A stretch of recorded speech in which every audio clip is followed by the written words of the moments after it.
አዎ በስመ አብ ወመንፈስ ቅዱስ አሐዱ አምላክ አሜን። ትዳራችን ማፍረስ የፈለጉ ምክንያት ከቅናት የተነሳ ነው። ከቅናት የተነሳ የኛ ትዳርና የኛ ትውልድ መባላሸት ጀመሩ። በተለይ አሽኬሎን ያሉ እነ ኤሌና እነ ተስፋይ ንኳዕ አብርሃም ወዲ ሰንበል እነዚህ ትግሬዎች ናቸው። አሁን ከነጮች ጋር ተስማምቶ ኢሳያስ እንግደል አሉ።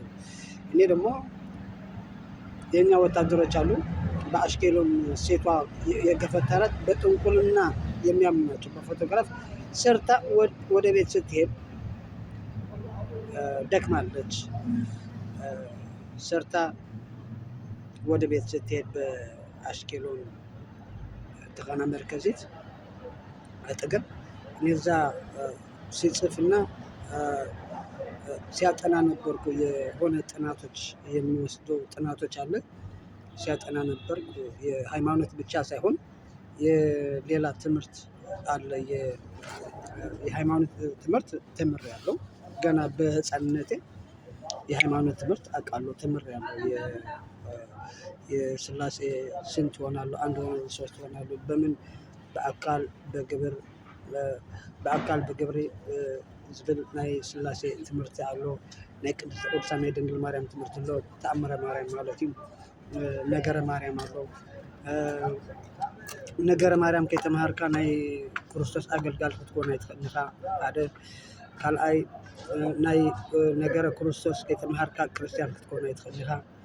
ክልተ ግብረ ሽበራ ክትኮን እንድሕር ኮንካ ኸዓኒ ስሱዕ ዲያብሎስ ካብ ዘፍረዮም ሰይጣን ዘፍረዮም ስሳዕ ጥራይ ዘይኮነ ንሰብ ዘርኢ ምቕታል።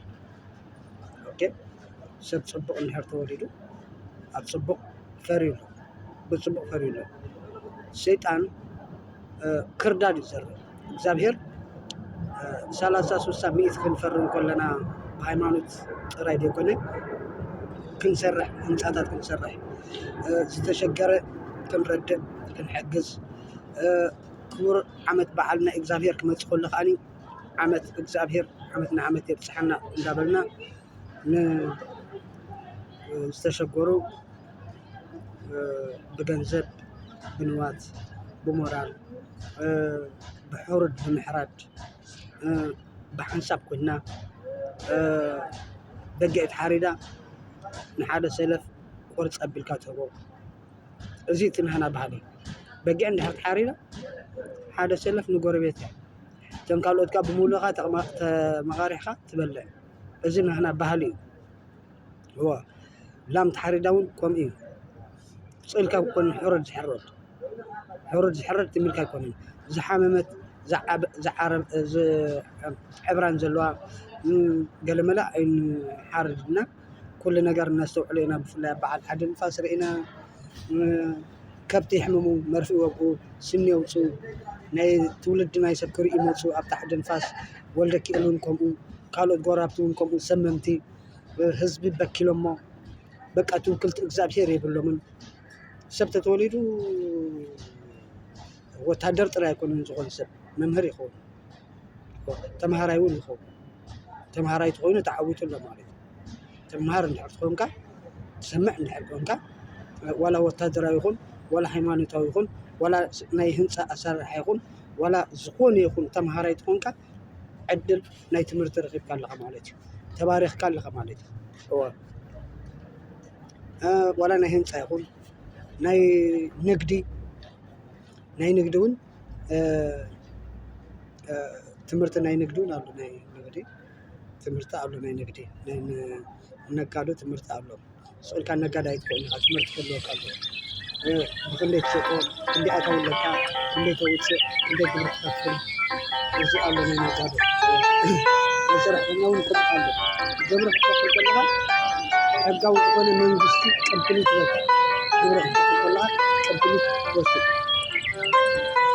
ናይ ሚኒስትር ናይ ግብሪ ዝኸፍሉ ተመሲሎም ክዳውንቲ ካልእ ለቢሶም ፖሊስ ተመሲሎም ዝመፁ ሕጋዊ ፅገምቲ ይውሰደሎም እዩ። ኣብዚ ውሽጣዊ ጉዳያት ናይ መላእ እስራኤል ኣሎ። ውሽጣዊ ጉዳያት ኣብ ኢትዮጵያ ዝነበረ ብደርጊ ጊዜ ብደርግ ጊዜ የነበረ ብደርግ ጊዜ ዝነበረ ሙኒችቤ ንብሎም ነበርና መዘጋጃ ቤት ይበሃል ሙኒችቤ ይበሃል ማለት እዩ ግብሪ ናይ ፅሬት ምስ ተወልደ ከዓ ንህፃን ኣዴታት ፅቡቅ ጌረን ምእንታን ክዕብያ ገንዘብ ይቕበላ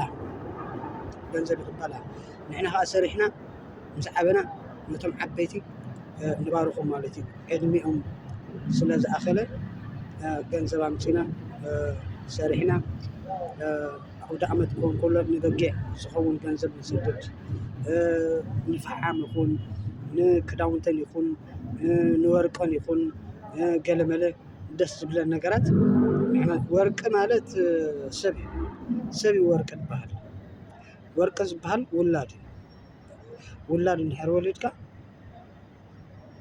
ወርቂ ረኺበ ትብል ማለት እዩ እዚኦም ከዓኒ ትውልድ ናይ ሰብ ወርቂ እዩ ኢሎም የባላሽው ወርቅ ተገኘ ማለት ኢሳያስ ተገኘ ማለት ነው። ይሄ እኮ ነው የነሱ ሀሳብ። ሰይጣን ስለዘራቸው ሰይጣን ስለዘርኦም ክርዳድ ስለዝኾኑ ናተይ ትውልድ ከባላሹ ርኦም ብምሉኦም ሰባት ሓሪቆም ንዓይ ድፈልጡኒ ሓሪቆም ከም ስርዓት ሓሪቆም ንዓይ ድፈልጡኒ ሓሪቆም በቃ ተሓቢእና ሕማቅ ንገብር ኣለና ኩሉ ንህለኩም ኣሽከሎም ዝሃደሙ ብሰንኪ እዚ ጉሓፍ ብሰንኩ ኣብ ናይ ትውልደይ ከባላሹ ፈቲኖም ማለት እዩ ትውልደይ መሰባላሹ ኣነ ንኩሉ ተዓዚበ ካብ መን ከም ዝተለኣኹ ርኤ ናተይ ሓንጎለይ ዝምስተንከፉ በዚ ስኒ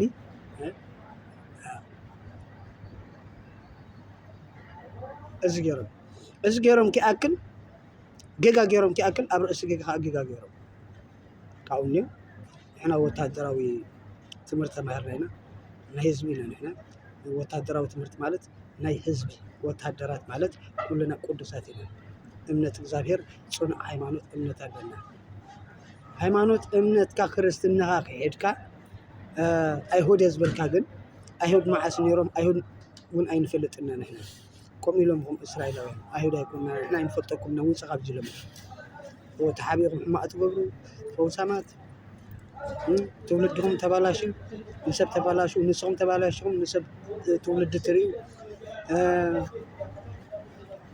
ከምዚ ከማኹም ስሱዕ ዲያብሎስ ርኢና ኣይንፈልጥን ከምዚ ከማኹም ክፉእ ዝምህር ሰብ ክፉእ ዝመክር ሰብ ኣብዚ እስራኤል ብምሉእ እዚ መሬት እስራኤል ተባሂሉ ዝፅዋዕ ኤርትራ እስራኤል ኢራን እስራኤል ሶርያ እስራኤል ብምሉእ ሕብረተሰብ ካብ ኣቦን ካብ ኣዲኡን ሰብ ዝተወልደ ኣይትንክፉን እዮም እሶም መርገም ኣለኩም ናተይ ትውልዲ ዘባላሸኹም ሓንጎል ናተይ ዝተንከፍኩም በዓል ኤልን የለና እንታይ ረኺብኩም ኣለኹም ብዛዕባ ኢሳያስ ከይትዛረቡ ትብሉ ነበርኩም ካኒ ኣለኩም እዚ ጠንቋል እዩ ኩሉ ናታትኩም ጉድኩም ኣውፅእዎ በሉ ቻው ንፋዓትኩም ንስኹም ከዓ ሓንጎል ናይ ሰብ ማሽን እቲኻ ትውልድ ናይ ሰብ ምብልሻው ንመጀመርያ ግዜ ይኮኑ ከምዚ ዝገበረ ቅድሚ ሕጂ ነይሩ ሕጂ ኻ ንዓኹም ከዓኒ ግዲኹም በፂሓ ኣላ ታረኹም መፂ ኣላ ክንራኸብ ኢና ፈኸራ ጥራይ ዘይኮነ ከርእኹም ኣቦታተይ ሰብስር ከም ዝኾኑ ከርእኹም ኣዴታተይ ጀጋኑ ከም ዝኾና ክትርእኹም 7 ግዜ ከዛረበኩም ዓቕሊ ግበሩ ጥራይ ቻው